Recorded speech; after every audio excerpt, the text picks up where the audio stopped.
Eu sou o professor Paulo Rangel Rios, da Universidade Federal Fluminense, e esse vídeo é a segunda parte dos sistemas unários, e nessa parte nós vamos falar das equações de Clausius-Clapeyron. Bem, primeiro nós vamos falar da equação de Clausius-Clapeyron, dedução geral, e vamos aplicar em fases condensadas, e fazer um paralelo, dar um exemplo, o diagrama do cobre, segundo a equação de Clausius-Clapeyron para quando uma das fases é um vapor ou um gás. E vamos dar exemplos no caso eu não botei aqui, mas vamos mostrar como é que a gente pode calcular grandezas que a gente não sabe a partir dessa fórmula. Uma coisa quase que um exercício, mais do que uma coisa real, sobre pressão de vapor do urânio. E aqui vamos dar como exemplo que não é bem metalurgia, mas como é uma coisa do dia a dia de todo mundo, eu sempre acho interessante falar sobre isso, que é a umidade relativa do ar. Muito bem, então vamos deduzir agora o equilíbrio entre duas fases, e aqui é a chamada equação de Clausius-Clapeyron. Começamos com a equação de Gibbs-Dunn, as grandezas entropia e volume que são extensivas, e aqui o número de moles do elemento na fase alfa. Eu vou dividir tudo pelo número de moles do elemento da fase alfa, eu vou ficar então com entropia molar, volume molar, e vai desaparecer o número de moles daqui, e vou ter duas equações, uma para a fase alfa e outra para a fase beta. Veja, daqui para diante, todos os símbolos que aparecerem, a menos que eu fale o contrário, vão ser quantidades intensivas, quer dizer, vão ser quantidades molares. Eu não gosto de colocar muitos barras e carregar muito a notação, eu acho que isso acaba confundindo. Então, é muito fácil a gente, do contexto, ver que a gente está tratando de quantidades molares, nesse caso aqui. Então, no equilíbrio, o potencial químico de alfa é igual ao potencial químico de beta. E eu posso derivar, nada me impede, dm-alfa é igual a dm-beta. Veja, como dm-alfa é igual a dm-beta, se eu subtrair essas duas equações, eu vou ter simplesmente S-beta menos S-alfa dt menos V-beta menos V-alfa dp igual a zero. Então, dp dt, S-beta menos S-alfa sobre V-beta menos V-alfa. Essa simplesmente é a forma mais simples da equação de Clausius-Clapeyron. Veja, a gente poderia inverter também, em alguns casos, muitos livros apresentam o contrário, nós vamos usar num exemplo contrário, dt-dp. Isso é uma questão de preferência. Bem, então, aqui temos, então, vamos aplicar a equação de Clausius-Clapeyron quando as duas fases são condensadas, por exemplo, sólido-líquido, ou, por exemplo, ferro CCC, cúbico de corpo centrado, e ferro CFC, né, cúbico de face centrada. Então, isso também serve para transformações alotrópicas, para o equilíbrio de transformações alotrópicas. O ponto aqui seria essa entropia. Como a energia de Gibbs é igual, G-alfa igual a G-beta, e G-alfa igual a HA menos T S-alfa, H-alfa menos TS-alfa, quando a gente iguala essas energias de Gibbs, a gente tem uma expressão para entalpia de transformação, entropia de transformação, que vai ser igual a entalpia de transformação dividido pela temperatura de transformação. O ponto aqui é que a gente usar essa entalpia de transformação como sendo a entalpia de transformação para uma pressão de 1 atmosfera. Se a gente não fizer isso, vamos complicar a nossa vida. Vamos ter que calcular a entalpia de transformação em função da pressão, o que não é necessário, na verdade. Essa é uma aproximação razoável. Claro, se eu quiser um trabalho mais cuidadoso, eu vou ter até que medir experimentalmente, né? Então, essa temperatura pode variar, mas a entalpia de transformação vai ser a mesma entalpia que eu medi na temperatura de equilíbrio a 1 atmosfera. Então, vai ser usada para todas as pressões e para todas as temperaturas. Eu substituo aqui e tenho a forma, eu botei aproximadamente, porque a gente sabe que essa entalpia nós vamos usar, já vamos dar um exemplo, vai ficar mais claro. Vamos dar um exemplo que está no livro que eu mencionei no início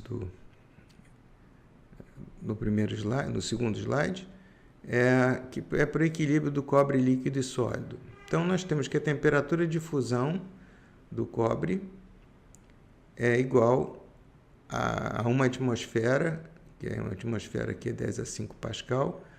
A variação da entalpia de fusão é essa daqui. Então, nós vamos usar essa daqui mesmo que nós não estejamos mais com a pressão de uma atmosfera. E a variação do volume molar, também nós vamos, por falta de dados, vamos usar a diferença de volume molar na temperatura de fusão, na pressão de uma atmosfera. Não deve mudar muito, porque fase condensada, a menos que a pressão seja muito grande, essas coisas não vão variar muito. Então, nós temos, integrando aqui, nós podemos passar a temperatura de transformação sólido-líquido para cá. Nós temos, então, o log, esse é um log neperiano de sólido-líquido para a temperatura de fusão. E aqui temos a diferença de volume molar, a entalpia de fusão, porque ela na pressão de uma atmosfera, menos a diferença de pressão. Então, vamos calcular qual é a temperatura de transformação sólido-líquido quando eu tenho a pressão de 10 a 8 Pascal, quer dizer, em torno de 1000 atmosferas. Quando a gente faz essa conta toda aqui, a gente chega à conclusão que a gente tem 1359 Kelvin. Veja que a temperatura original era 1356 Kelvin. Então, a gente aplicou uma pressão tremenda e nós variamos essa temperatura de transformação muito pouco, o que, de certa forma, valida as nossas aproximações. E a gente não ganharia nada usando a entalpia da temperatura, porque a diferença é tão pequena, 3 graus, né? Quase que precisa bastante precisão, tanto no forno quanto no termopar, para a gente garantir essa diferença. Então, para fases condensadas, o limite entre a linha de equilíbrio entre as fases condensadas, ela é basicamente uma reta vertical num gráfico P contra T. Quando a gente vê aqui, veja, essa reta daqui, entre líquido e sólido, é praticamente vertical. É o que está prevendo a teoria. Tá certo? Então, nós vamos ver muitos diagramas desse tipo para metais. Nós vamos ver outros diagramas em que não é tão simples assim, isso pode variar. Mas em metais, em geral, essa linha é bastante vertical. Tá certo? Não quer dizer que isso sempre vai acontecer, mas, em geral, para fases condensadas, a tendência é que essa variação não seja tão grande quanto para fases em que uma fase é condensada e outra não é, como nós vamos ver daqui a pouco. Quando uma das fases é um gás ou um vapor, o que acontece? A diferença de volume molar, veja, o volume de um mol de gás é muito maior, volume molar de um gás, né, é muito maior do que o volume molar de um sólido. Então, eu posso simplesmente desprezar o volume do sólido e usar simplesmente o volume molar do gás. E supor que, como a gente está falando aqui de pressão de vapor, que em geral são pressões muito baixas, essas pressões obedecem o gás ideal. Se eu fizer isso, substituir aqui e integrar, eu vou ter uma equação um pouquinho mais complicada do que eu tinha antes, né?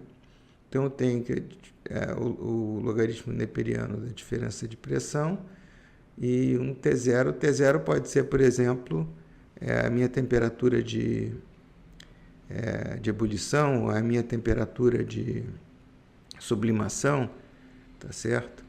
E aqui é a diferença de entalpia, com a mesma estratégia da outra vez, nós vamos usar a diferença de entalpia a uma atmosfera para todas as pressões, né?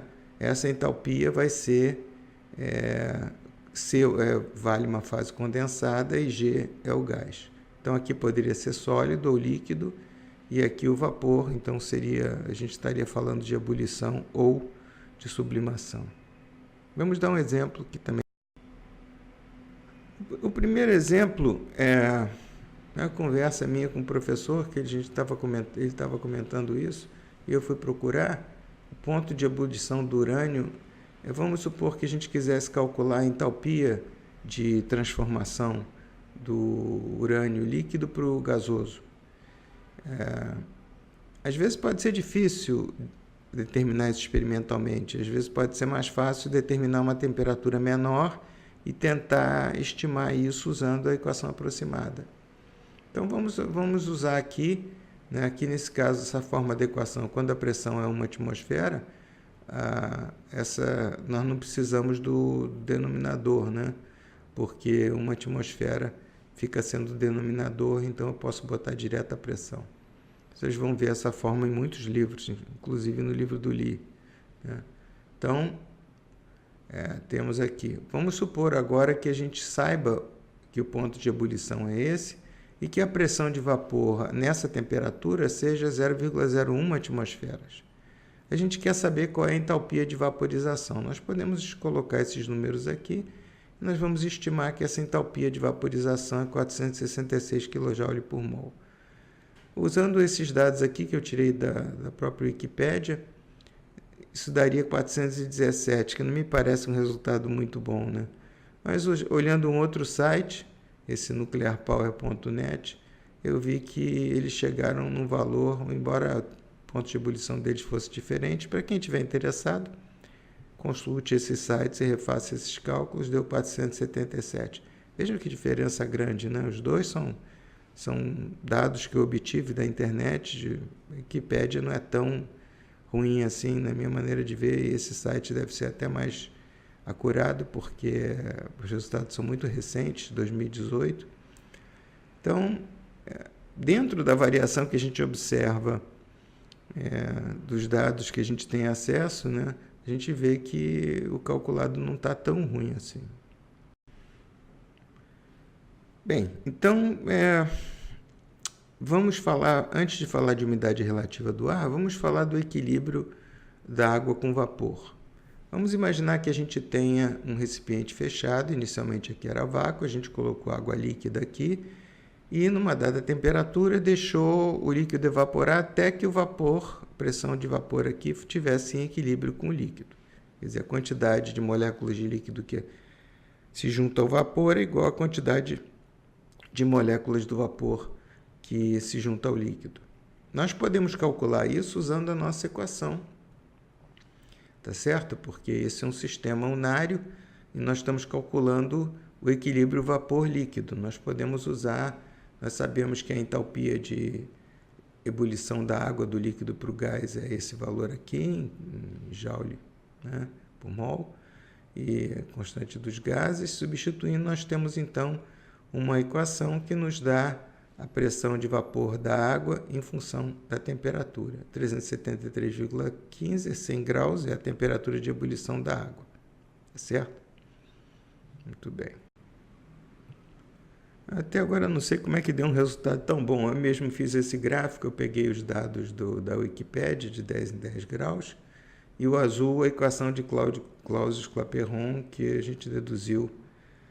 Veja, os dados ficaram muito próximos. Eu acho que há algum roubo no jogo aqui, porque eu estou plotando exponencial aqui.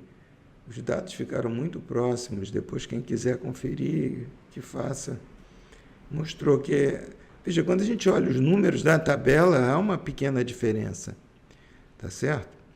Mas na segunda casa, pelo menos. Mas quando a gente olha o gráfico, realmente parece que o modelo funcionou muito bem. Eu duvido um pouco que, se a gente quiser a pressão de vapor d'água para um trabalho muito preciso, é melhor a gente usar expressões mais precisas do que essa que a gente está usando. Mas, nesse caso, como ilustração, serve para mostrar que a nossa aproximação não é ruim. Agora, nós vamos falar da umidade. Finalmente, vamos falar de umidade relativa do ar. Ela é definida como a pressão de vapor da água no ar, né, com a pressão de vapor da água em equilíbrio. Essa que eu mostrei aqui na cuba. Tá certo? Existem algumas sutilezas aí, porque uma é no ar, a outra está pura, mas podemos ignorar isso por enquanto. Então, quando você vê a temperatura, em geral, o site lá do tempo, clima-tempo, o que for, te dá também a umidade relativa do ar. Então, por exemplo, em 12/2/2019, às 14 horas, temperatura em Volta Redonda era 31 graus e a umidade relativa do ar era 60%. O que isso significa? A pressão em atmosferas, eu tenho que corrigir de Celsius para Kelvin, né? E eu tenho que a pressão de equilíbrio a 31 graus Celsius é 0,05 atmosferas. A pressão real vai ser dada pela umidade relativa do ar, 0,03 atmosferas. Então, eu teria ainda que a possibilidade do ar não estar saturado. Ainda tem menos umidade do que ele poderia ter. Estaria saturado se fosse 100%. Tá certo? Então, a umidade relativa do ar de 100% significa que o ar está completamente saturado em água. Tá certo? Em vapor d'água. Quer dizer, um copo d'água que você deixe do lado de fora, ele vai estar em equilíbrio com o vapor d'água do ar. Aí eu deixo a pergunta para vocês, que eu geralmente faço, é a seguinte. Vamos imaginar que a gente aprendeu que a temperatura de ebulição da água é 100 graus, quer dizer, a gente coloca a panela no fogo com água, 100 graus ela começa a ferver, começa a se transformar em vapor. Tudo bem, até aí todo mundo sabe. Agora, quando a gente coloca um copo d'água do lado de fora, por exemplo, em algum lugar, e é um dia quente, 30, 40 graus, o que acontece com a água? Ela também evapora. Ora, mas o ponto de fusão, o ponto de ebulição não é 100 graus, como é que ela evapora numa temperatura, uma temperatura abaixo da temperatura de ebulição? Eu deixo essa pergunta para vocês, é facilmente explicável com os conceitos que a gente apresentou aqui. Por que o nosso copo d'água, a água diminui? Em que condições esse copo, que a gente pudesse deixar um tempo muito grande, seria muito difícil ele diminuir o nível da água? Em que condições ele provavelmente evaporaria mais rápido? Eu deixo tudo isso como pergunta para quem quiser se divertir um pouco pensando sobre essas coisas. Embora isso não tenha exatamente a ver com a nossa metalurgia e materiais, eu acho que é uma coisa interessante a gente usar um pouquinho do que a gente aprendeu para entender as coisas do dia a dia que nos cercam. Queria agradecer aqueles que chegaram até aqui e na playlist de termodinâmica, esse vai ser o 15º vídeo. Isso, do ponto de vista dos alunos, ele mais ou menos abarca toda a matéria até a primeira prova. Eu espero que seja útil não só para os alunos da UF que fazem essa disciplina comigo, mas com alunos de outras instituições e até profissionais que estejam um pouco esquecidos da parte de termodinâmica, que possam olhar o vídeo e se lembrar, porque termodinâmica é uma disciplina muito abstrata. Se a gente não vê essa disciplina várias vezes e fizer exercícios, dificilmente a gente vai gravar esses conceitos. A transformação de fase é diferente, porque você está vendo o conceito, você está vendo exemplos, você está vendo microestrutura. É muito mais fácil a gente gravar. E outra coisa, termodinâmica é uma coisa dependente da outra. Essa série de vídeos, vocês estão vendo, nós falamos de energia livre e fomos até o final falando de energia livre, potencial químico, nos próximos vídeos que porventura seguirem a esses. Nós vamos voltar a falar, então sempre energia livre, potencial químico e mais adiante vamos falar de atividade. Então são conceitos onipresentes, né? Então sempre, não adianta a gente não aparecer na aula que se falou em energia livre e achar que depois vai... Não, a gente tem um encadeamento na matéria, uma interdependência que a gente não vê muitas vezes em outras disciplinas. A gente às vezes, em outras disciplinas, estudamos um tópico. Crescimento, nucleação, por exemplo, transformação. Depois, passou nucleação, estudamos crescimento. Mesmo que você não saiba nada de nucleação, você pode resolver as questões de crescimento, né? Mas em termodinâmica, infelizmente, você precisa ter uma noção do que está acontecendo desde o início, ou então você vai ter dificuldades. Obrigado e, por favor, se inscrevam no canal, etc, etc.